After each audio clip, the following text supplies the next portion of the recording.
Aloha everyone, Ronnie Landis here, and today's video message is about something that is very near and dear to my heart. It's a philosophy, it's a frame of looking out into the world that we live in and trying to make sense of all the nonsense that's constantly bombarding us at every turn.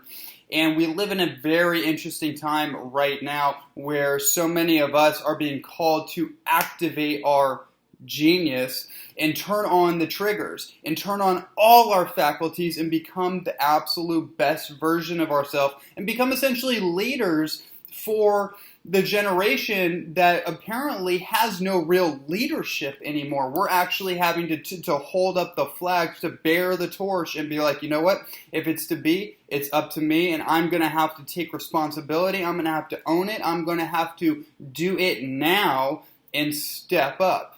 And within all that, I'm thinking about this idea that was proposed to me through reading a very important book that I came across in the initiation stages of my raw food cleansing and detox journey when I first got into living foods and vegetarianism and veganism. It was a book by Dr. Gabriel Cousens, and it was Spiritual Nutrition. And this is one of 3 books that profoundly influenced me in a way that not only changed the way I thought, but installed or initiated some kind of process within my spirit. It caused me to realize, like, everything that I've been doing in my life, all the dietary stuff, all the stuff that I've been doing is no longer adequate to move forward in my life. For the person that I'm becoming, it's no longer becoming for the role that I've selected to live in the future, if that makes any sense. It was no longer adequate for where I was going in my life. And one of the things that came out of that book was this idea of the culture of death and the culture of life.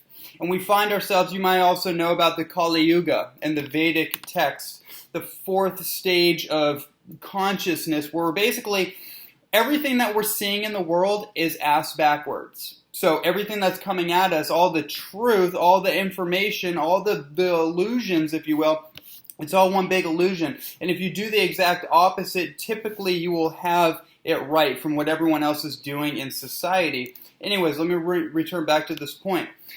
Right now, there's 2 trains going on in the world. There's one train being headed towards pain, death, fear, guilt, shame, destruction, processed food, genetically modified food, charcoaled, fried, roasted, bruised, burnt, destroyed, irradiated, again, genetically modified food and just more reality. Everything on that train, that perspective is going downhill. The environmental destruction, the destruction of the sanctity of life, animal sanctity, the wiping out of endangered species every single day. That train is going off the mountain, right? But what comes out of that is another train. There's another train going towards peace, prosperity, love, joy, harmony, happiness, community, tribe, creation, procreation, and just amazing miracles at every turn. And that train is going in this direction, and it doesn't appear to be going off any cliff anytime soon. But if you get caught up in this side of things, and you get all wrapped up into that deal, then it's almost impossible to see the light outside the tunnel, because the light gets squandered within the confines of the human psyche. So that's why we have to get out of our head, because this is all mind. This whole thing is all obsessive mind, left brain, cognitive, like computing, analytical, taxes, organization, all that. There's fragments of that are necessary for this to be realized, this side right here, the love and prosperity and peace side. But if we get too wrapped up in the fear game and the illusions, we're going to go off that cliff. And we're living in a time right now where we don't have a whole lot of options. We don't have a whole lot of choice but to activate our full capacity for genius and to become solution orientated. We know what the problem is. Everything here that we laid out, we know what the problem is, but we need to get on this train, the culture of life, and move away from the culture of death. And that's the solution. There's a lot of little solutions wrapped up into that, and that's each person's own experience. One thing I want to point out, though, here, as we're rounding out this video, is this idea surrounding meat eating and vegan, vegetarian diets and the whole malarkey and the back and forth going on in that world. And I've kind of held my tongue on this for a while because I just felt like I didn't want to get wrapped up in all the nonsense and all the riff-raffing between groups and all the elitist kind of behavior and all that kind of the propaganda. But I feel like in this context it's very appropriate because the 3 books that influenced me the most were Spiritual Nutrition, Dr. Gabriel Cousens, A Diet for a New America by John Robbins, and The Sun Food Diet Success System by David Wolfe. Those 3 books revolutionized my framework for how I was operating in the world, how I was being, and how the food that I ate and the food that I no longer ate influenced every aspect of my personality. Not just my body, but literally my personality. And this idea around eating meat to me at this point seems so silly. It seems so unnecessary that we even operate with that anymore. Now, I'm not, a surface level nutritionist. I've been looking at this whole subject around meat and blood type diets and metabolic types and doshas and the whole Chinese energy systems and the whole kind of like any framework that I could get to make sense of it.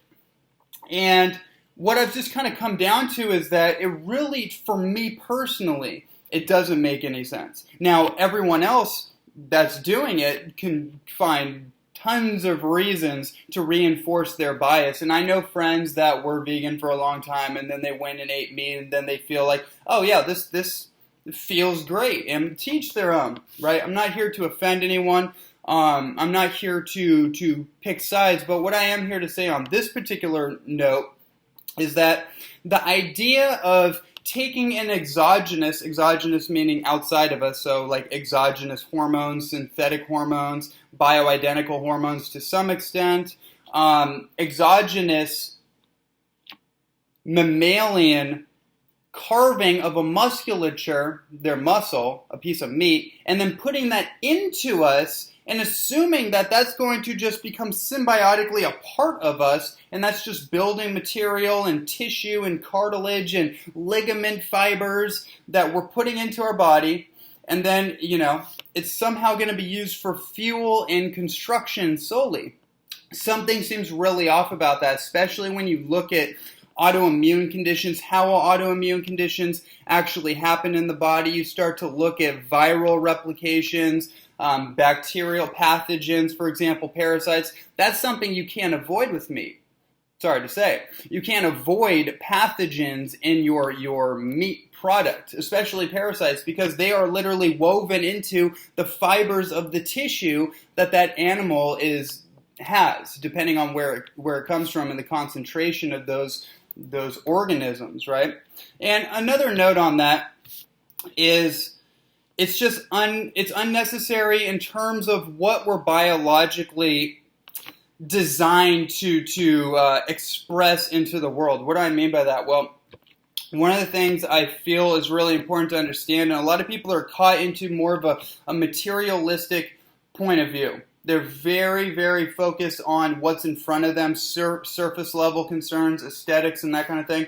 And that's all well and good, but what we have to start to create for ourselves is a vision for the future. Where are we going? What is really sustainable, right? This conversation has been going on and on for a long time. What I mean about that is that we have to make some alterations in our trajectory moving forward, because if we don't learn to actually use our body to its peak capacity, meaning that we don't learn to actually practice periodic fasting, intermittent fasting, liquid fasting, things of this nature, even water fasting, it's going to be really, really hard for people that are no longer able to get all the quote-unquote sustenance or the calories if something were to happen in our world. We don't know what's going to happen. We're like on the razor's edge right now. We don't know.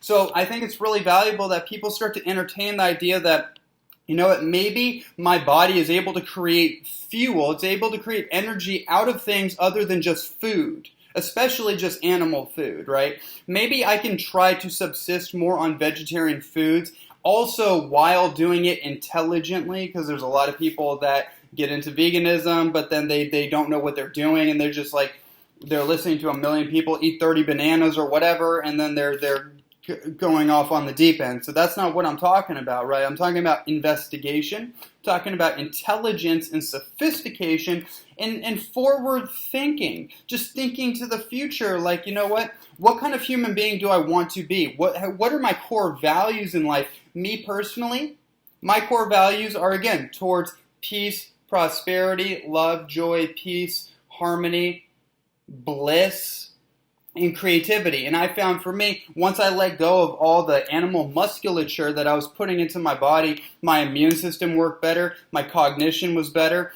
my recovery, my physical recovery was better. I actually put on more weight muscularly by weightlifting than I ever did before eating meat, interestingly enough. But it took time, right? So this could be a long video. I'm going to wrap it up here and just finalize by saying that whatever diet you decide to do, whatever lifestyle you decide for yourself, whatever you decide for yourself in your life, it's going to change. Your diet's going to change as you change. Everything in your life is going to change as you allow yourself to change, evolve, and grow. And just to be in harmony with it, and to be constantly looking towards what train am I riding, right? What side am I leaning on? Am I leaning on to the fear, doom, gloom story, or am I leaning on to the peace, ease, grace, and flow and prosperity story, and opening your heart to what is being unveiled in front of you and constantly moving forward towards the dreams that you harbor in your soul and expanding yourself at every turn? And that's it. That's the message. So again, there's this train, there's that train. Pick which train you're going to get on, because we don't have a whole lot of time. It's time to make choices. It's time to take action now and turn on the triggers of your genius. Peace and blessings.